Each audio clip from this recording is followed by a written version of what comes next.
Welcome to the Adventures of the Monad.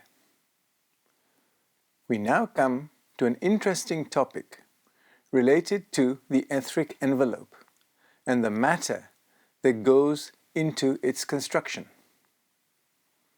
There are certain circumstances in which it is both permissible and desirable to form either a shell or a shield of etheric matter to protect oneself or other people from unpleasant influences of various kinds. In a mixed crowd, there is quite likely to be present some physical magnetism that is distasteful, if not positively injurious, to a person who has begun to refine their etheric envelope using focused living, including abstaining from eating meat and the reduced consumption or total abstinence of alcohol. Some people who are low in vitality have the faculty, usually unconscious, of depleting others in the vicinity of their stores of prana. Provided these vampire-like people took from others only those etheric particles which are normally expelled from the body as not needed, no harm would be done. Often, however, the suction is so intense that the whole circulation of prana in the victim is increased, the rose-colored particles also being drawn out of the system before their pranic content has been assimilated by their owner.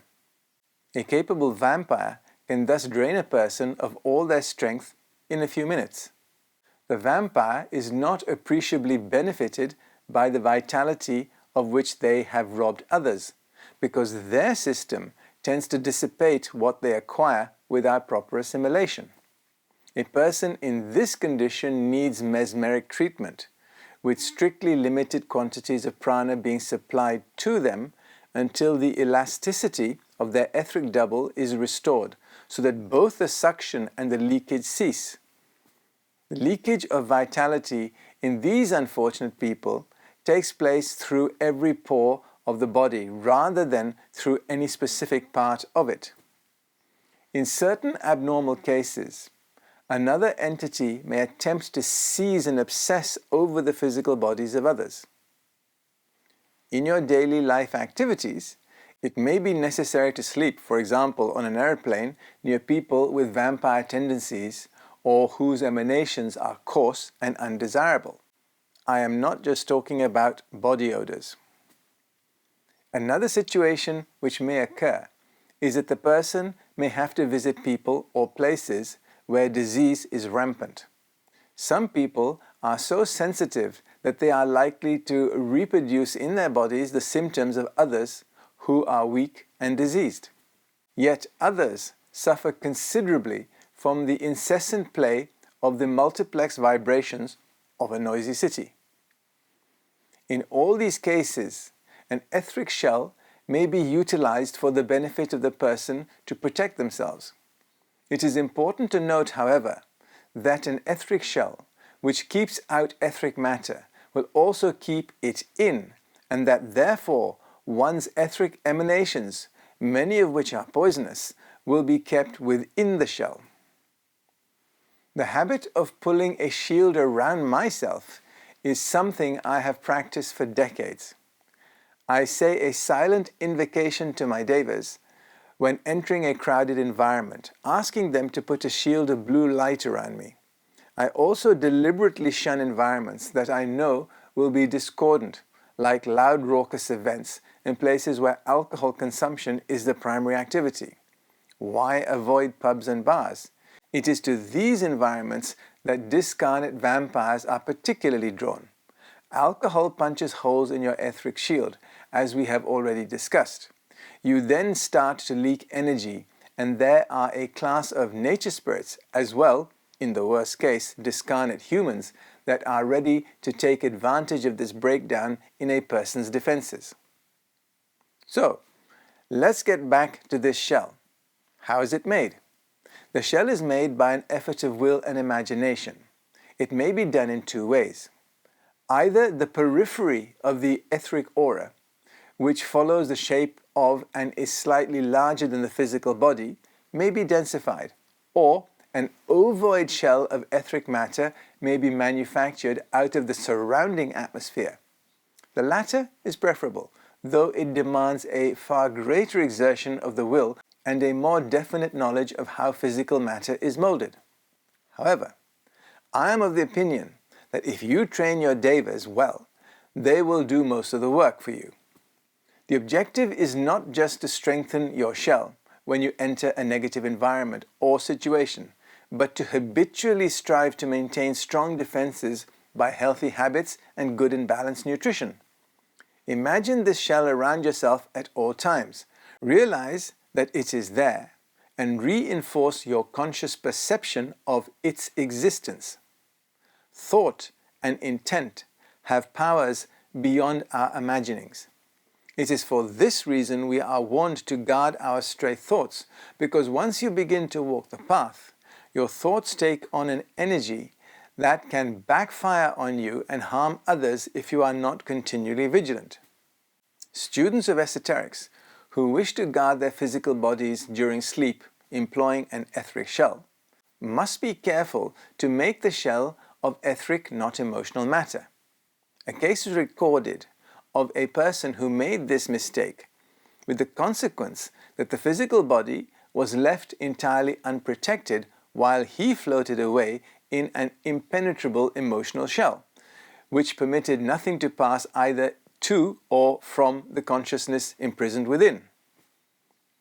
The formation of an etheric shell before going to sleep may be of assistance in helping the experiences of the persona to come through into the waking consciousness. It does this by preventing the thoughts which are always floating in the etheric world and which are constantly bombarding the envelopes from entering the sleeping etheric brain. These thoughts become mixed up with the thoughts of that etheric brain itself. Imagine being in a city like Las Vegas, which is very focused on materialistic indulgences, and the people are emitting a whole spectrum of negative emotions and etheric emanations, not to mention being overly saturated with alcohol. To a clairvoyant, such cities have a pall of negativity over them that extends beyond the individual and encompasses the whole environment. Chicago was the center of the meat trade in the USA, and millions of animals were slaughtered annually. The fear they emitted as they were led to their slaughter permeated the whole environment, and it is by no accident that this city was plagued with violent gangsterism in the 30s. The etheric part of the brain, being the playground of the creative imagination, takes an active part in dreams, especially those caused by impressions from outside, or from an internal pressure from the cerebral vessels. The sleeping person's dreams are usually dramatic, for they draw on the accumulated content of the physical brain and arrange, dissociate, and recombine these according to their own fancies, thus creating the lower world of dreams known as REM sleep, rapid eye movement. The best method of remaining whilst awake, practically impervious to the impingement of thoughts from without, is to keep the brain fully employed. This avoids leaving it idle and the door wide open for the streams of inconsequent chaos to pour into it. This is also why one should not meditate for too long. There is a risk that focus can be lost and the etheric web weakened, so that chaos can enter the physical etheric brain from the lower realms of the emotional world, and we know what those realms represent. In sleep, the etheric part of the brain is, of course, even more at the mercy of the outside thought currents. By the means suggested already, an individual should be able to keep themselves free from such troubles. In some cases, it is not necessary to make a shell to surround the whole body, but merely a small local shield to guard oneself against a special contact. Thus, some sensitive people suffer acutely by merely shaking hands with others. In such cases, a temporary shield of etheric matter may be formed by an effort of will and imagination, which will completely protect the hand and arm from the entry of a single particle charged with undesirable magnetism. This may sound excessive, But tell me how many minor colds you suffer from every year, not to mention headaches. How many of these conditions are brought on because you have not been able to maintain a strong protective shell around yourself? Similar shields are used for protection against fire, though for this purpose a far greater knowledge of practical magic is needed. Such shields of etheric matter, the thinnest layer of which can be manipulated in a manner as to be impervious to heat, may spread over the hand, the feet, or over the hot stones or other substances used in fire-walking ceremonies. These ceremonies are still practiced in some parts of the world. This phenomenon is occasionally seen at spiritual seances, the sitter being enabled to handle red-hot coals with impunity.